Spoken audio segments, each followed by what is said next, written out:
Hey, what's going on guys? My name is Rampage and welcome to my Metro 2033 Redux PC benchmark. Now, my system is an i5-2500K clocked at 4.5 GHz with an Asus GTX 770 2GB OC edition, further overclocked as well, with 16 gigs of Kingston HyperX RAM. So let's check out the options that I'll be playing with. Resolution 1920 by 1080, quality very high, SSAA off for the time being, I'll show you why that's off in a moment. Texture filtering AF 16 times, motion blur normal because that's as high as it goes. Tessellation very high and VSync off. Also playing with advanced physics enabled. So let's just start a new game, ranger mode, yes, go.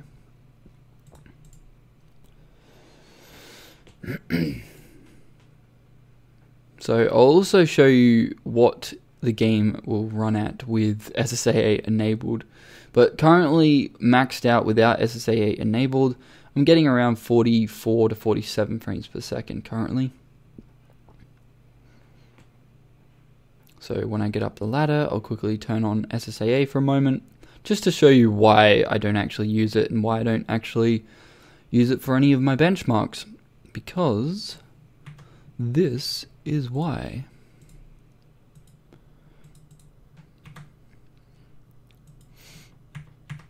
It drops the game to about halfway, so that's 28 frames per second, 26, 24 frames per second. This is why I don't use SSAA, because although it is a good anti-aliasing sort of technique, it does make the in-game textures a lot better, but it doesn't really represent playable frame rates for me, and that's not really what I'm all about. So currently I'm getting 69, 71 frames per second.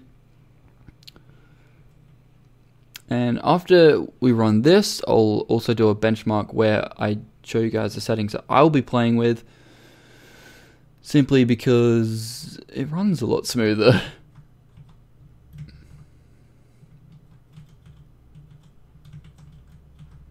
Although you're probably thinking to yourself, well, you know, 65 frames is fine. Well, yeah, it's fine until you drop to about 40 frames per second, which is what's going to happen up here. So as soon as you get to here within this mission, it starts to drop below 60 frames per second and constantly, pardon me, it constantly stays around 50, which is not ideal at all.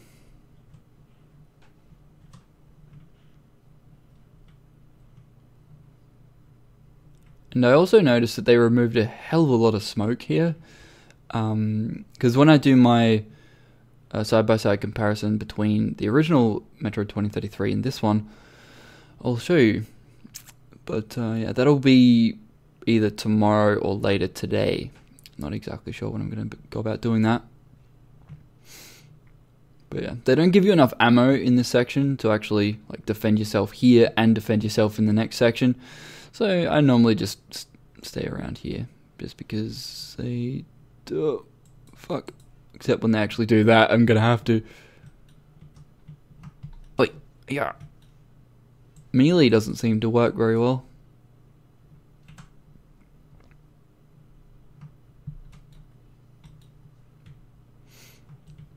Okay, is that all of them? Yep, see, I'm getting 50 frames per second. 46, 44, 43, 41, 38, I believe is the lowest we've gone. Nope, 35. And right here, it doesn't actually tell you to spam E, but you have to spam E, which is really weird. They should fix that. Okay. Beautiful.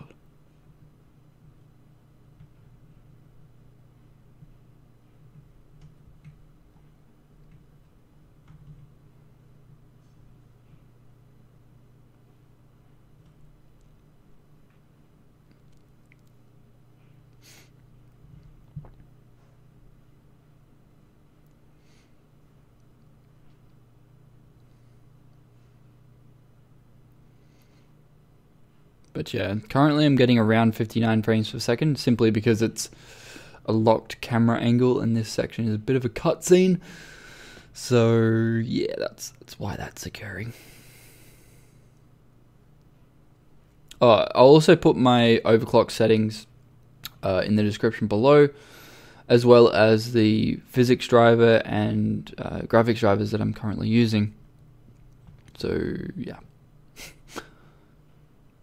49 frames per second. This section here is really annoying though, because you're supposed to stand by this car and get attacked by an enemy. I forgot what these guys are called, Nostalis or something else. I forgot what they're called, but anyway, you get attacked by one of them, but then it's supposed to go into like a cutscene bit, which I believe it's going to do now. Maybe, no.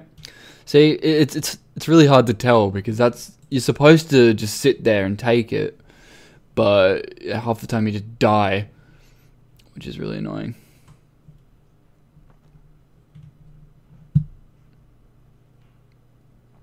Come on.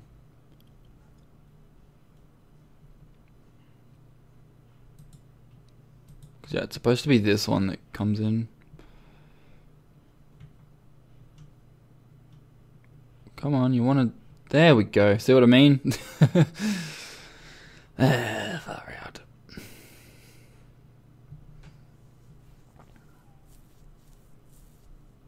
It's a lot of tearing as well.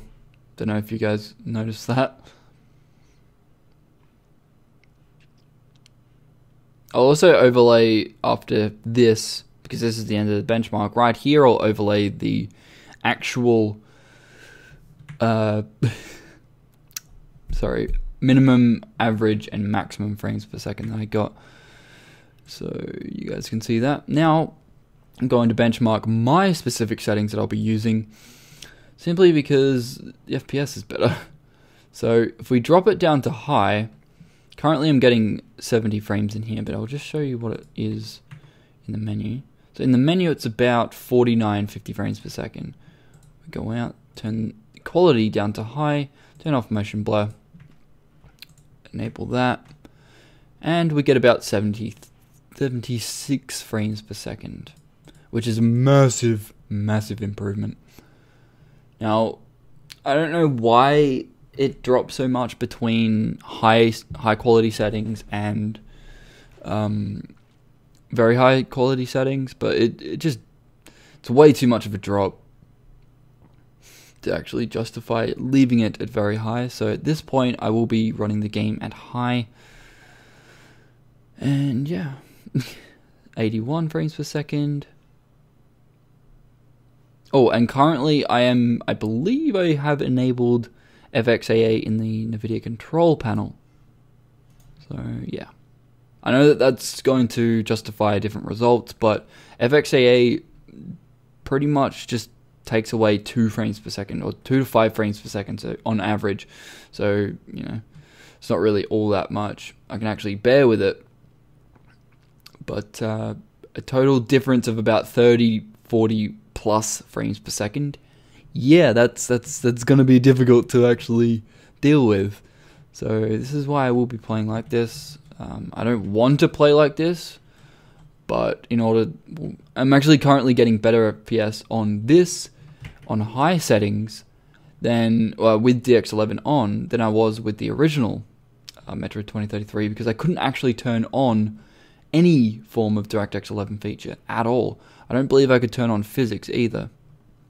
So the performance on high is perfectly fine. On very high, I believe they need to sort of fix it a little bit, because it drops way too much. Like the overall frame rate just constantly stutters. It's really kind of annoying.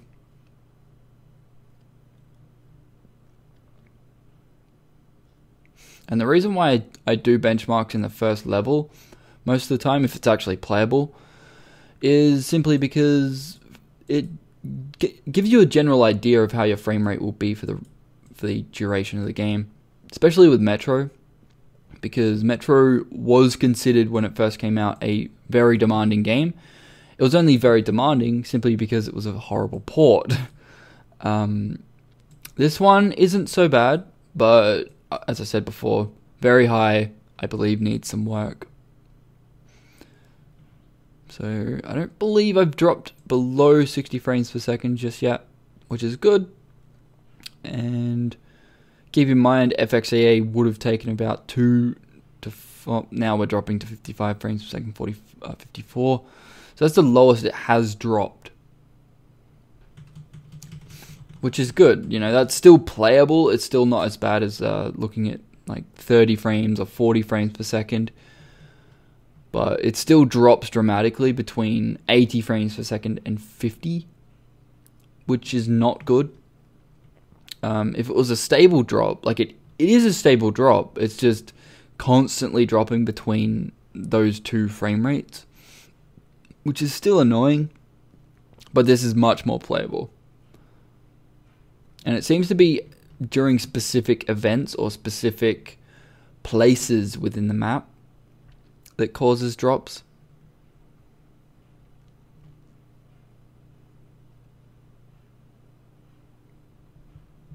But I don't know, the frame rate in this area could be due to like having a lot of things going on, like the smoke, the weather effects, the lighting, the amount of enemies, all that sort of stuff could be taken into consideration, as I'm not actually too sure, because this is the first section that I've actually played, because I haven't actually gone past this section just yet anyway. So I hope it doesn't drop like heaps during the game, because if it does, I'm going to be kind of pissed. But this is a lot more playable than it was. I'll just say that.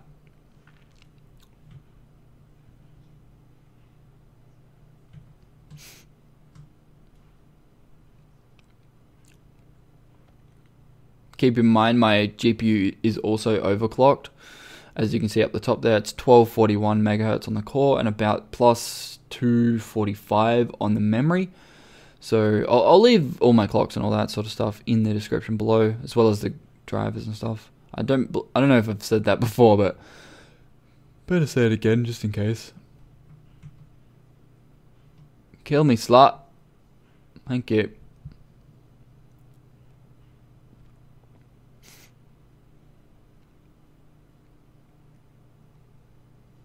.144 frames per second during a cutscene. Whoop whoop.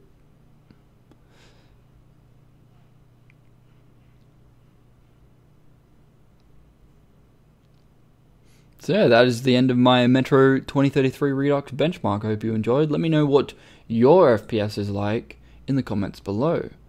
As I said before, I'll also overlay the minimum, average, and maximum frames per second that I got during this benchmark. Hope you enjoyed. See you next time.